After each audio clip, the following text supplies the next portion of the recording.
कलाकार सिर्फ एक कलाकार नहीं होता, बल्कि अपनी मेहनत से कला को साकार करने वाला होता है। आज हमारे साथ संगीत की दुनिया के एक ऐसे ही कलाकार, एक ऐसी ही शख्सियत मौजूद है जिन्होंने अपनी गायकी और अपनी कॉमेडी के जरिए लोगों के दिलों पर राज किया है और साथ ही गोरक्षक के रूप में आज ये जाने जाते हैं। श्री ओम जी मुंडेल आज हमारे साथ मौजूद है। सर, बहुत बहुत स्वागत है आपका द बीके टाइम्स के इस खास कार्यक्रम में। नमस्कार जी, जय गौ माता। चूंकि जाना आप चाहते थे आर्मी में और एक फौजी बनकर देश की सेवा करना चाहते थे, तो जिंदगी ने आपको संगीत की दुनिया से कैसे जोड़ दिया? इससे मेरा बचपन से लगाव था कि मैं भारतीय सेना में जाऊं और भारत माता की रक्षा करूं, लेकिन किसी कारणवश नहीं जा पाया। उसके बाद मैंने पूरा जीवन एक गौ माता को लेकर समर्पित कर दिया। कोई बात नहीं, भारत माता की सेवा नहीं कर पाए तो ऐसे कर लेंगे, राष्ट्र की सेवा कर लेंगे। राष्ट्र की सेवा के साथ साथ मैंने इस गौ सेवा को चुना और आज मैं पूरे तन मन धन के साथ गौ सेवा में जुड़ा हुआ हूँ और मेरी अंतिम सांस गौ माता के ही काम आएगी। जी जी। चूंकि हम जैसा कि देख रहे हैं गोरक्षक के रूप में आप जाने जाते हैं और काफी सारी आपने भजन भी गौ माता के नाम पर ही गाए हैं, तो वो कौन सा दृश्य रहा जिसने आपको गो रक्षा की तरफ प्रेरित किया, आकर्षित किया? काफी समय पहले की बात है, जब बचपन, ज्यादा उम्र नहीं थी मेरी, 17-18 साल की उम्र थी। कोई घटना हो रही थी, गौ माता को प्रताड़ित किया जा रहा था। मैं वहाँ पहुँच गया था उस घटना के दरमियान। तो काफी लोगों ने मेरे को ताना भी दिया था कि तू कौन सा तेजा जी या पाबू जी है जो गौ माता को बचा लेगा। वो ताना मेरे कलेजे में खट गया। अब क्यों ना तेजा जी पाबू जी को आदर्श मान के ही हम गौ सेवा करेंगे। उसी पथ पर आज तक मैं चल रहा हूँ। ये मेरा 17वां साल है। वो ताना मेरे आज भी कलेजे में है और उनको वाक्य में मैंने शब्दों से नहीं, अपनी वाणी के माध्यम से उनको गहरा जवाब दिया। जी बिल्कुल। और चूंकि जिस तरीके से हम देख रहे हैं कि अक्सर जब आगे बढ़ते हैं हम, तो कहीं ना कहीं पीछे जो दुश्मनों का काफिला है वो भी पीछे आता है। सुना है कि आपको भी मानसिक रूप से काफी प्रताड़ित किया गया, मुकदमे भी काफी दर्ज हुए। डोंट वरी, कोई दिक्कत नहीं। देखो, आप प्रगति करेंगे तो उसके खिलाफ तो होगी, क्योंकि दोनों पहलू होते हैं। सुख दुख लाभ आन, पति पत्नी, रात दिन टोटा नपा, सब विधि का विधान होता है। जो फैन होते हैं उसका खिलाफत भी लोग करेंगे। और चाणक्य जी ने यहाँ तक बोला है कि यदि विपक्ष में खलबली होती है तो समझो आप प्रगति के पथ पर चल रहे हो। ये विपक्ष आपका मजबूत होना चाहिए। मैं सबसे ज्यादा तवज्जो मेरे विपक्ष को देता हूँ, पूरी रात उनकी महिमा करता हूँ। आप करते रहो, तुम्हारा काम करो, भगवान ने तुम्हें भेजा इसलिए, क्योंकि गेहूं को आप किताबी ढूंढ लोगे तो एक अंकर तो मिल ही जाएगा। ये चीज, क्योंकि गायकी के क्षेत्र में एक अच्छा नाम भी आपने कमाया है। पारिवारिक पृष्ठभूमि की बात करें तो क्या रही है वो आपकी? वैसे मेरे परिवार में कोई गायक नहीं है और ना मैं अपने आप को कोई गायक मानता हूँ। मैं तो सिर्फ गौ भक्त हूँ और मैं सोचता हूँ कि मेरे जैसे ओम प्रकाश हर गाँव में तैयार हो जाए, ताकि जो मेरी गौ माता को प्रताड़ित किया जाता है, गौ माता पर जो अत्याचार होता है, वो कम से कम हो जाए और मेरी गौ माता को एक आशियाना मिल जाए, टाइम पर उसको भोजन मिल जाए, चारा मिल जाए, पानी मिल जाए, बस यहाँ तक। और मैं जहाँ जहाँ गाँव में जाता हूँ, मुझे बहुत बड़ा शौक होता है कि लोग एक ओम डिगना बन के पूरी रात भक्ति संध्या माते हैं और करोड़ों को दान देते हैं। और ऐसे परिवार में पापा जी खेती का काम करते हैं, घर में गाय रखते हैं। मैं भी 5-7 गाय रखता हूँ घर में।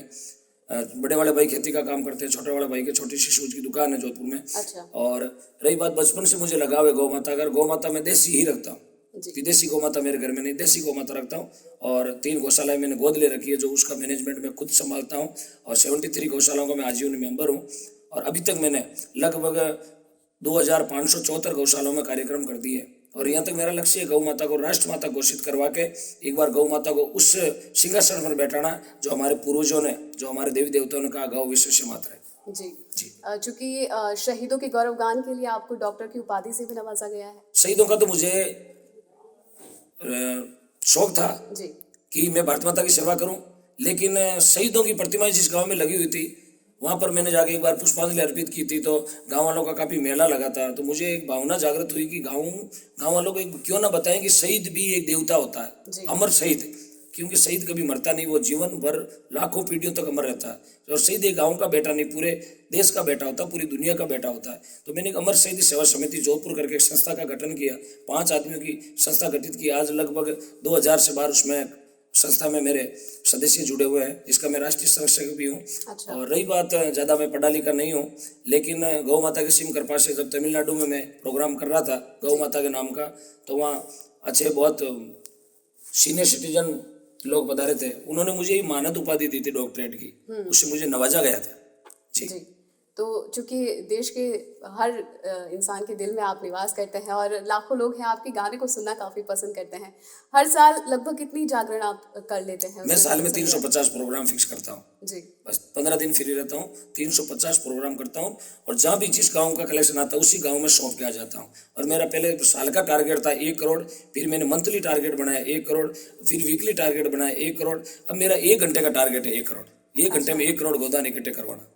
और जहाँ जबान हो जाती है, कई बार तो हार जीत लग जाती है किसी गांव में कि यहाँ आए हो तो 2 लाख भी इकट्ठे नहीं होंगे, वहाँ मैंने 5-5 करोड़ एक नाइट में इकट्ठे करवाए। अभी एक रिकॉर्ड बनाया था मैंने, एक रात में 14 करोड़ 80 लाख का एक रात में गोदान करवाया था। 1 घंटे की आप बात कर रहे हैं, ऐसा हुआ है कि हाँ, 1 घंटे में 1 करोड़ 54 लाख, 1 घंटा 33 मिनट का टाइम था। जोधपुर के पास में छोटा सा गांव है और वहाँ भी लोगों ने बोला गौशाला नहीं है, मैं बोला गौशाला एक रात में बनाएंगे। तो 1 घंटा 33 मिनट खड़ा रहा, मंच पर घड़ी लेके खड़ा रहा और 1 करोड़ 54 लाख गाँव वालों को गिनवा के आ गया।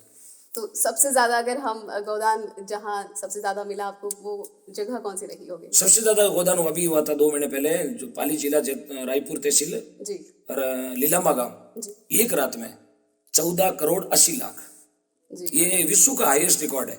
आज तक इस रिकॉर्ड को तो कोई तोड़ नहीं, मैं खुद भी नहीं तोड़ पाऊंगा। मुझे नहीं लग रहा कि 14 करोड़ 80 लाख का वो रिकॉर्ड वापस टूटेगा। जी जी। और अभी 3 दिन पहले हमारा जोधपुर के पास में लूणावास में जागरण था, जहाँ लोगों ने बोला था 2-3 लाख रुपए आ जाएंगे, लेकिन वहाँ बहुत सारी राशि आई थी, 1.25 करोड़ के लगभग राशि आई थी। और एक माता जी ने अपने गले का 10 तोले का हार खोल के गौ माता को समर्पित कर दिया था। अच्छा जी। चूंकि पाली जिले के जितारण तहसील के आप डिगराना गांव से आते हैं, तो वहां से लेके पूरे देश के कोने तक का सफर तय करना कितना मुश्किल रहा?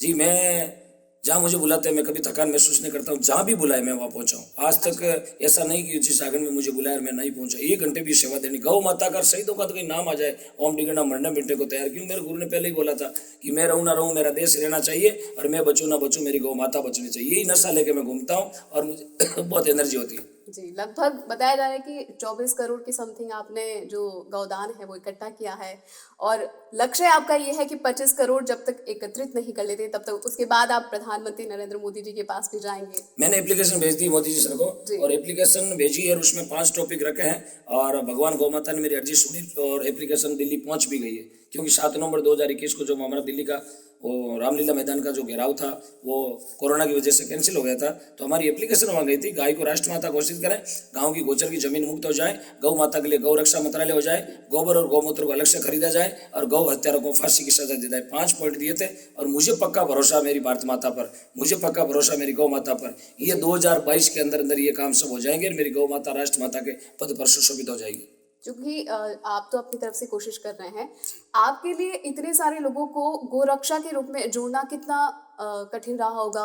क्या जल्दी ही लोग इससे जुड़ गए? क्योंकि हर किसी को कई सारी बातें ऐसी होती है जो रास नहीं आती, क्योंकि हम देखते भी हैं कि गौरक्षक के लिए लोग लापरवाह भी होते हैं, इस तरह के गोरख धंधे भी किए जाते हैं। हाँ, नहीं शुरुआत में तो मुझे भी दिक्कतें हुई थी क्योंकि युवा है, युवाओं को एक मार्ग पर लाना बहुत कठिन हो जाता है, क्योंकि नई गाड़ी रोड पे लाते हैं उसका बैलेंसिंग भी थोड़ा टेढ़ा हो जाता है। लेकिन युवा है, एक दो प्रोग्राम उनको समझाया।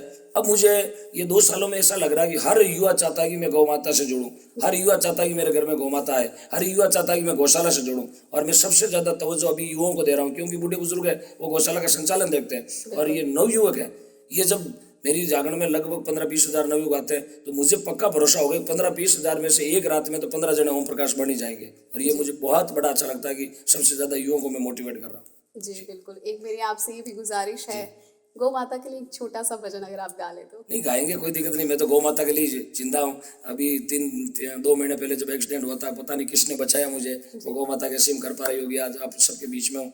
और धन्यवाद देता हूँ मनु स्टूडियो बाड़मेर को, बहुत बहुत साधुवाद। और धन्यवाद देता हूँ चंचलनाथ स्टूडियो समीर भाई को, बहुत बहुत साधुवाद। सभी बाड़मेर के तमाम दोहरा धरती के सभी लाडलों को मैं खेमा बाबा के चरणों में कोटिश वंदन करता हूँ, जसना जी महाराज के चरणों में वंदन, बाबू जी के सभी देवी देवताओं के चरणों में वंदन करता हूँ। और गायों के लिए जीवन भर गाता रहूंगा। ओम डिगना की एक एक सांस गौ माता के लिए काम आएगी। एक लाइन? जी हाँ गाएंगे, कोई दिक्कत नहीं, क्योंकि यहीं पर हाँ ये मैं चाहूंगी यहीं पर आप कैमरे के सामने गाए। अच्छा यूँ जी कोई दिक्कत नहीं, गाएंगे। गौ माता की असीम कृपा है और गौ माता के लिए जो आप श्रोतागण देख रहे हैं, एक ओम डिगना आपके लिए जिंदा है, गौ माता के लिए जिंदा है। ना मुझे पैसा चाहिए, ना मुझे धन चाहिए, ना मुझे दौलत चाहिए, बस भगवान की कृपा से मेरा नाम सबके दिलों में है। मेरे लिए बहुत बड़ी कमाई है। मैंने माँ नहीं देखी, जब 1.5 वर्ष का था माता जी दुनिया छोड़ के चले गए, लेकिन आज जब गौ माता सामने होती है तो मेरे को सब सुख मिल जाता है।